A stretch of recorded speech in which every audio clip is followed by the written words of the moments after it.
আপনি যাই বলুন ভবতোষ বাবু, আপনার নাতি অর্জুন অত্যন্ত সুলক্ষণযুক্ত ছেলে।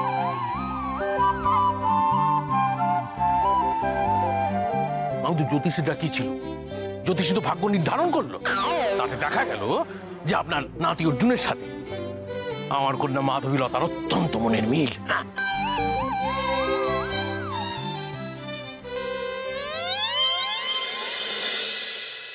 বাহ,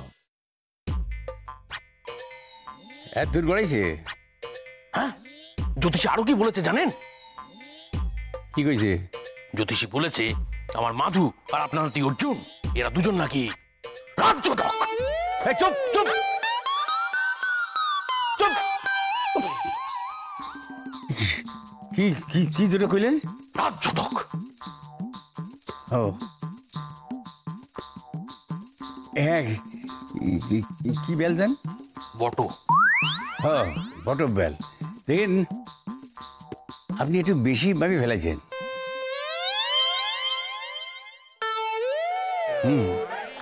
এতটা ভাববার দরকার আছে কি? কেন দাদু, আমাকে কি আপনার একটুকু পছন্দ না? না, পছন্দ। এটা কি কও তুমি? তোমারই পছন্দ হইব না? এটা কি কথা হইল নাকি? তুমি হইতেছো লক্ষ্মীমন্ত মাইয়া।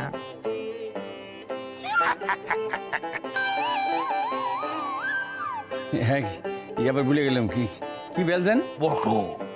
হ্যাঁ, বটম বেল বাবু। দেন আপনি তো আপনার কথা কইলেন, তো আমগো তো কিছু কওনের আছে নাকি? নিশ্চয়ই, বলুন। তো আমি কই কি, এই সম্বন্ধটার ব্যাপারে একটা ভাবনা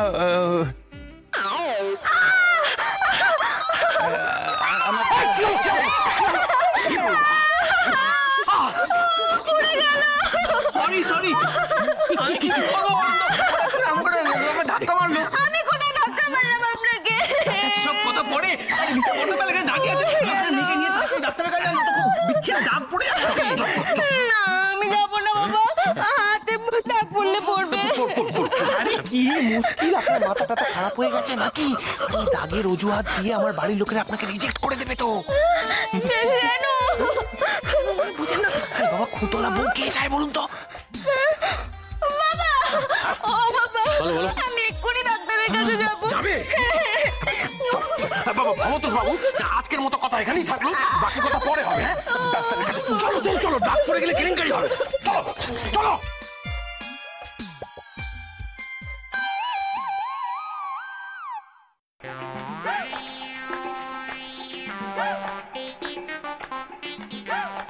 এই হারাম দাদা, ব্যাপার খান কি?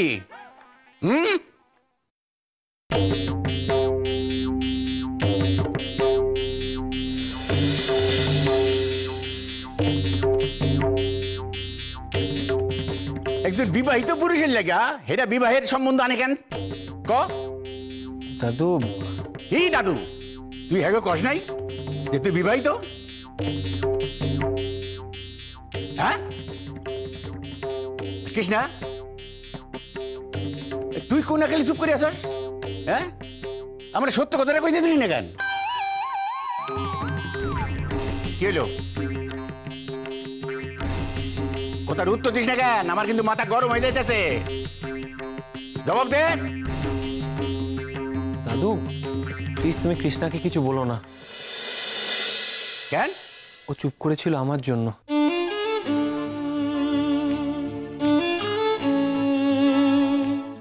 মানে? দাদু, চাকরিটা রাখার জন্য আমায় এই মিথ্যেটা বলতে হয়েছে যে আমি অবিবাহিত। ছি ছি ছি ছি অর্জুন, তুই এত বড় একটা মিথ্যে কথা বললি কি করে? আমি কি করতাম ছোট মা বলো? আমার কাছে যে আর কোনো উপায় ছিল না। টাস্কে জিততে গেলে আমায় চাকরিটা রাখতেই হবে, নাহলে যে মণিমা সাতনড়ি হার দিতে পারবো না। এই মিথ্যে কথা বলা ছাড়া আমার যে কোনো উপায় ছিল না ছোট মা। ও বুঝলাম, কিন্তু অহন তুই এই ঝামেলা সামলাবি কি করিয়া এই দেখো। অর্জুন, একটা মিথ্যেকে ঢাকার জন্য কিন্তু হাজারটা মিথ্যে কথা বলতে হয়, এটা মনে রাখিস। ছোট মা, আমি জানি ভুলটা আমি করেছি, সব দোষ আমার। কিন্তু এই পরিস্থিতিতে আমার কাছে যে আর কোনো উপায় ছিল না। আমি কি করতাম বলো তোমরা? সবই বুঝলাম, কিন্তু অহন কি করবি এই দেখো। জানি না, কিন্তু তোমরা চিন্তা করো না, আর তো কয়েকটা দিন বাকি, আমি সব ম্যানেজ করে নেবো।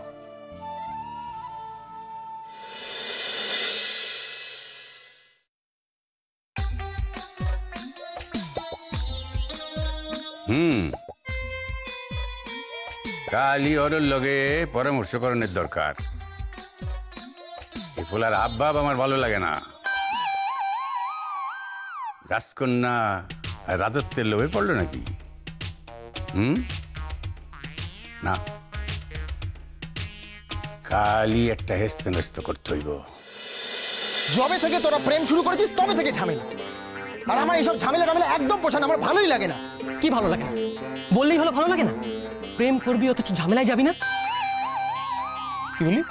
মানে প্রেম করলেই ঝামেলা হয়? 100 বার হয়। ও আই সি, সেই জন্য আমি প্রত্যেকদিন যখন প্রেম করতে যাই এক একটা করে ঝামেলা হয় আমার সঙ্গে। তবে আর না, ওরে বাপরে বাপ, আর আমি ঝামেলা টামেলার মধ্যে নেই। আমি কালকে চন্দ্রিমাকে গিয়ে বলে দেবো যে তোমার সঙ্গে বাবু আমার ব্রেক অফ। কি? হ্যাঁ। হে ছোটদা, তুই কি বলছিস এটা? না না, আমি যা বলছি ভেবে চিন্তে বলছি। বিশ্বাস কর, আমি চন্দ্রিমার জন্য এইসব কান্না কাটি, এসব হুজ্জুতি আমি সহ্য করতে পারবো না। এমনিতে আমার মাথা একবার দপ দপ করছে। আরে ছোটদা, তুই কি কখনো কোনো ব্যাপারে সিরিয়াস হবি না? আমি সিরিয়াস আছি ভাই, বিশ্বাস কর, আমি প্রচন্ড সিরিয়াস। ভাই কি বলছি যে প্রেমের জন্য দাদার মতো আমাকে চন্দ্রিমার বাড়িতে গিয়ে থাকতে হবে না তো আবার? তাহলে তো ভালোই হয়। চুপ কর। ভালো হয় মানে ওর বাবা এরকম ভাবে মারে, ওর মায়ের মুখ দেখলে আমার ভয় লাগে। এইসব আমরা পছন্দ না। তবে হ্যাঁ, মাধবীলতার জন্য একাত্তর চাকরি আমি ওরম করে নিতেই পারি। মানে বুঝতে পারছিস তো আমার ব্যাপারটা একটু? ঠিক তো? ঠিক ঠিক ঠিক। শিওর? হ্যাঁ শিওর শিওর। তাহলে ছোটদা, আমি একটা কাজ করি। কি? আমি বরং মাধবীলতার ফোকাসটা দাদার উপর থেকে সরিয়ে তোর উপর শিফট করে দিই। ব্যাস, তাহলে তার কোনো ঝামেলাই হবে না। শোনা আমার গুচি পুচি টুচি। এই ভাই দেখ না একটু ফোকাস টোকাস শিফট করে যদি একটুখানি আমার দিকে দেওয়া যায়। মানে বুঝতে পারছিস আমি কি বলতে চাইছি? তোর বাবাটা কি ভাই কুল, মানে যেন ঠেলে ঠেলে মেঘে পাঠিয়ে দেয় ছেলেদের দিকে। এই চন্দ্রিমার মাটা সারাক্ষণ খেকিয়ে ওঠে, রিয়াকশন কেমন দেবে এরকম? তুই চন্দ্রিমাকে মিস করবি না?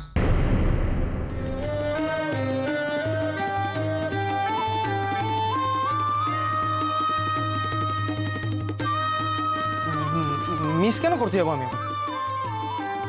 এই তো নাকের ডগায় বাড়ি, ফুস করে ঢুকে টুস করে দেখে টুস করে চলে আসবো। তুই সত্যি 1 নম্বরের আবুদা তার। কেন কেন আমি কি করলাম? কি কেন? তুই যদি ওর সঙ্গে ব্রেকআপ করে নিস তাহলে ও তোকে কেন পাত্তা দেবে? দেবে কেন? দেবে তুই সাবধানদের মধ্যে ব্যবহার করিস না তো। আরে দেবে, দেখবি কালকে আমি চান্দুর কাছে গিয়ে সবকিছু খুলে বলবো। তারপরেও দেখবি আমাদের রিলেশনটা কি ফাটাফাটি ভাবে জমে ক্ষীর হয়ে থাকে, বুঝলি? এটা আমার চ্যালেঞ্জ, বুঝলি?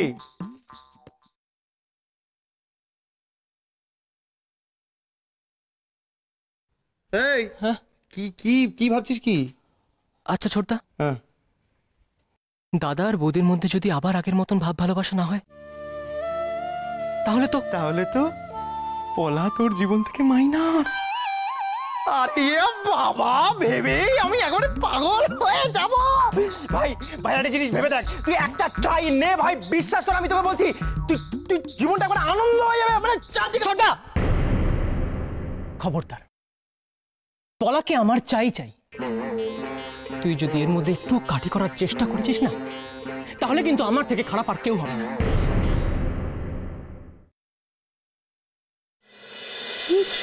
অর্জুন, তুই এত বড় একটা মিথ্যে কথা বললি কি করে? আমি কি করতাম ছোট মা বলো? আমার কাছে যে আর কোনো উপায় ছিল না। আজকে জিততে গেলে আমার চাকরিটা রাখতেই হবে।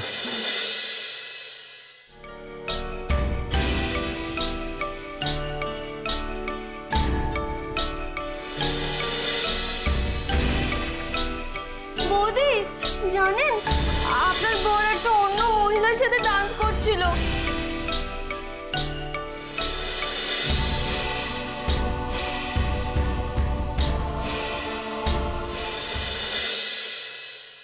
কৃষ্ণা, তুমি মহারানী, থাক, আমাকে আর কিছু বলতে হবে না।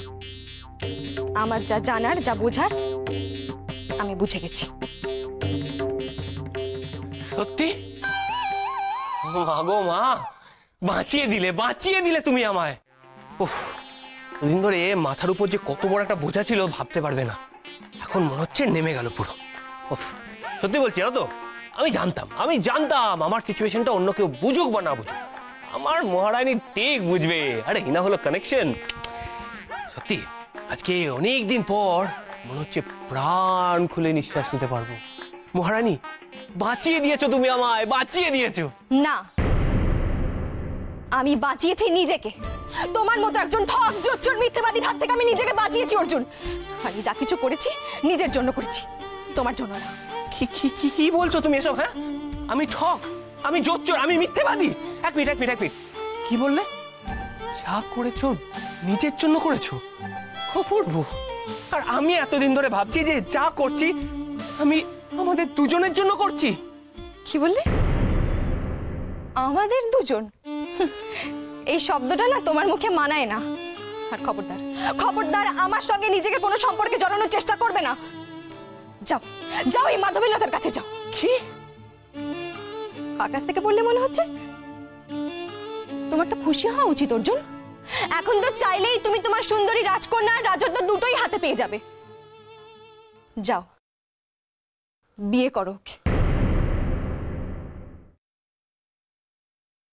কৃষ্ণা, কি হচ্ছে এগুলো? ছোট মা মাথা খারাপ হয়ে গেছে, ওর টেনা বেঁকা কথা বলছে। কৃষ্ণা, এগুলো কি? ওকে চলে যেতে বলো ছোট মা। দেখেছো ছোট মা, ঠিক এইভাবেই সারাক্ষণ আমায় দুধ ছাই করে খেদিয়ে দেয়। কি ভাবেটা কি নিজেকে? হ্যাঁ, নিজেকে ভাবেটা কি ভেবেছে? ওকে না দেখলে আমি মরে যাবো? অর্জুন, অনেক হয়েছে, আজকে এই অবধি থাক। যাও, তুমি বাড়ি যাও, বাড়ি যাও। ঠিক আছে, যাচ্ছি। পারলে ওর মাথায় একটু সুবুদ্ধি ঢুকে। আর হ্যাঁ, যদি এতদিন এত কান্নার পরও ও আমায় ভুল বোঝে, তাহলে ছোট মা আমার সত্যি কিছু বলার নেই। বলতে হবেও না। যাও, চলে যাও এখান থেকে। কৃষ্ণা, কি লাভ হচ্ছে নিজেদের মধ্যে ঝগড়াঝাটি করে? হ্যাঁ, তুই ওকে ভুল বুঝছিস? কৃষ্ণা, আরে বোকা মেয়ে, তোর কি মনে হচ্ছে অর্জুন এই মাধবীলতাকে সত্যি সত্যি ভালোবাসে? কৃষ্ণা, যদি সত্যি সত্যি অর্জুন ওকে ভালোবাসতো তাহলে ওর হাতের উপর এরম করে গরম কফি ঢেলে দিতে পারতো না কৃষ্ণা? কি বললে? অর্জুন ইচ্ছে করে গরম কফি ঢেলে দিয়েছে ওর হাতে? হ্যাঁ,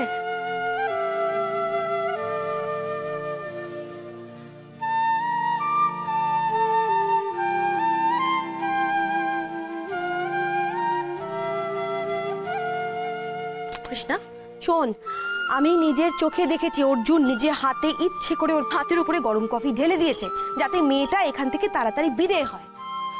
ও ঘটনাচক্রে একটা ফাঁদে আটকা পড়েছে। কৃষ্ণা, বোঝার চেষ্টা কর। কিন্তু ছোট মা, তুমি অর্জুনকে যতটা সহজ সরল ভাবার চেষ্টা করছো না, ও অতটা সহজ সরল নয়। যদি তাই হতো তাহলে এতগুলো সত্যি কথাও আমার কাছ থেকে লুকিয়ে যেত না। কৃষ্ণা, এগুলো অর্জুন করেছে কারণ অর্জুন তোকে ভয় পায়, তাই লুকিয়ে গিয়েছে। যাকে বাদ দে, এখন রাত হয়ে গেছে, এখন ঘুমিয়ে পড়। সকাল হোক, তখন ঠান্ডা মাথায় ব্যাপারটা আবার নতুন করে একবার ভেবে দেখিস, কেমন? শুয়ে পড় এখন।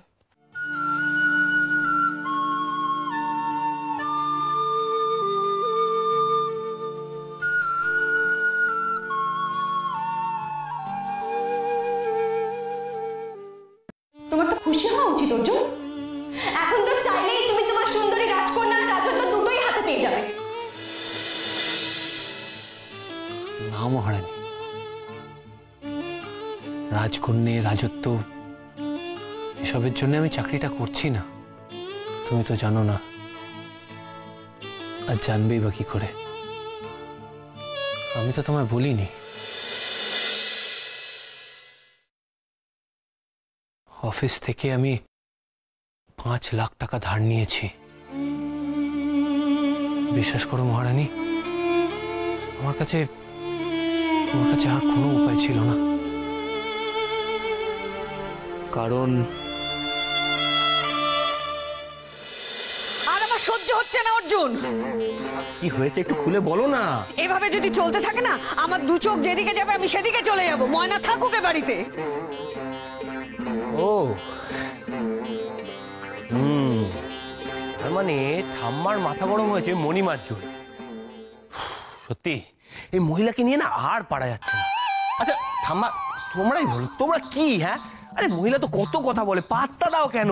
আরে যাই বলুক না কেন, মাথা গরম করার কি হয়েছে বলো তো? মাথা গরম করার যথেষ্ট কারণ ঘটেছে। তাহলে বেশ, তো কথা না বাড়িয়ে বুড়িকে বাড়ি থেকে বিদায় করো। কি করে বিদে করবে? সাতনরি হার না নিয়ে ওই বাড়ি থেকে যাবে, কথাটা মনে নেই? চাকরি তো পেয়েছো, তাই ঠাম্মা যেমন বলছে তেমন করো। হ্যাঁ, হয় ময়না এ বাড়িতে থাকবে, নইলে আমি এ বাড়িতে থাকবো। কথাটা যেন মনে থাকে। হ্যাঁ, বলে দিয়ে গেলাম। ঠাম্মা কি? হ্যাঁ, ঠাম্মা তো দেখছি বেজায় চটে গেছে। তোমার কি মনে হলো মা তোমার সঙ্গে এতক্ষণ ইয়ার্কি করছিলেন? ব্যাপারটা যথেষ্ট সিরিয়াস। আর যে তুমি যদি তার গুরুত্ব বুঝে থাকো, তাহলে যত শীঘ্রই সম্ভব সাতনরিহারের বন্দোবস্ত করো। আর সত্যি বোধহয় মা এবার বাড়ি ছেড়ে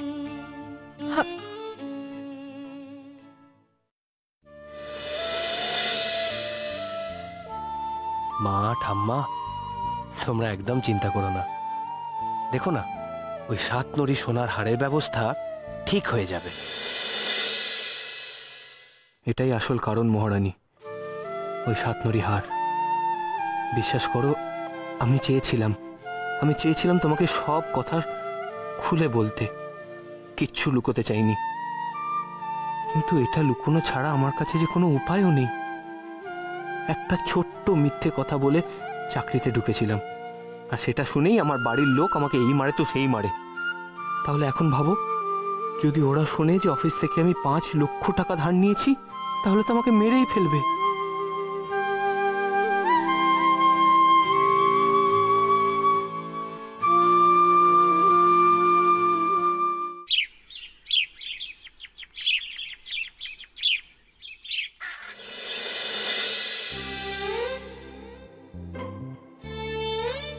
বলো দাদু, আমাদের ডেকে পাঠালে কেন?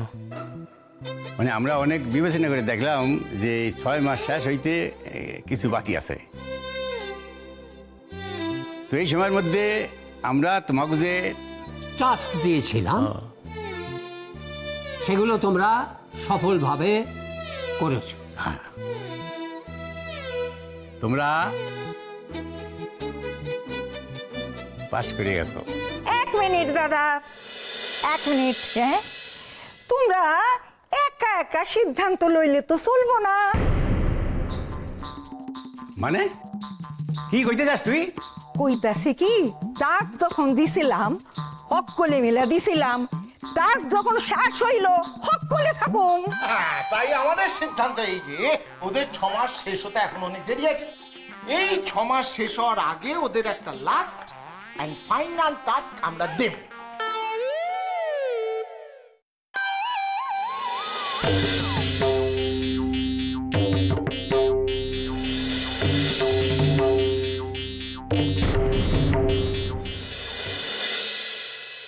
তোরা আবার টাস্ক দিবি?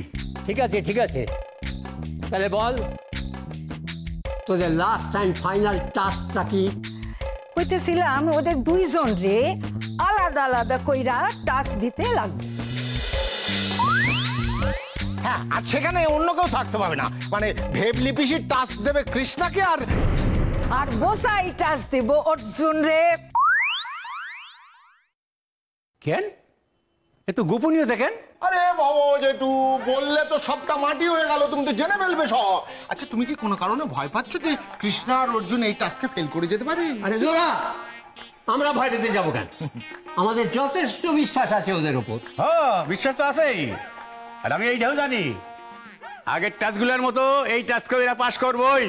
ও, তাহলে তো হয়েই গেল, আর কোনো কথাই চলে না। তবে কই কি দুজনে কিন্তু আলাদা আলাদা টাচ নিবা, কেউ কাউর সাহায্য লইতে পারবে না, একে অপরকে কেউ সাহায্য করতে পারবে না। তাহলে ভেবলি পিসি তুমি টাচ দাও কৃষ্ণাকে, আর আমি অর্জুনকে নিয়ে চললাম টাচ দিতে। আয় অর্জুন চল। এই দেখো এখনই কাঁদো কাঁদো, হয়নি মারবো না, আদর করে টাচ দেবো। চল চল। কৃষ্ণা, হ্যাঁ তুমি আমার লগে চলো, আসো।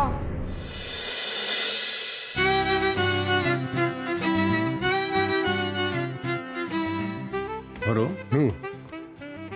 নতুন কোনো ঝঞ্ঝাট হইব না তো? আমি তো কিছুই বুঝতে পারছি না। বুচা ইয়ার ভেবলি এরা দুইটাই তো পচা, সব কিছু পচাই দিয়েছে না। না আমার মনে হয় এই দুইটার মধ্যে না কোনো প্যাচ আছে।